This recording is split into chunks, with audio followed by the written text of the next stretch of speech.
രാവിലെ 11 മണിക്ക് പാർലമെന്റിന്റെ ഇരുസഭകളും ആരംഭിച്ച ഉടൻ തന്നെ ബഹളത്തിൽ മുങ്ങി. നോട്ട് പ്രതിസന്ധി, അഗസ്റ്റ വെസ്റ്റ്ലാൻഡ് വിഷയങ്ങളിൽ ഭരണ പ്രതിപക്ഷ അംഗങ്ങൾ തമ്മിൽ ഏറ്റുമുട്ടിയതോടെ ഇരുസഭകളും തടസ്സപ്പെട്ടു.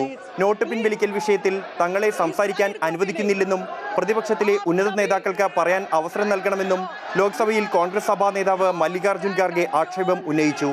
എന്നാൽ അഗസ്റ്റ വെസ്റ്റ്ലാൻഡിന്റെ പുതിയ വെളിപ്പെടുത്തലുകൾ ഉയർത്തിയാണ് പ്രതിപക്ഷം ഇതിനെ നേരിട്ടത്. തുടർന്ന് സഭാ നടപടികൾ തടസ്സപ്പെട്ടു. രാജ്യസഭയിൽ നോട്ട് പിൻവലിക്കലിനെ തുടർന്ന് കർഷകർക്കുണ്ടായ പ്രശ്നങ്ങൾ ചർച്ച ചെയ്യാൻ കോൺഗ്രസ് നേതാവ് ഗുലാം നബി ആസാദ് നോട്ടീസ് നൽകി.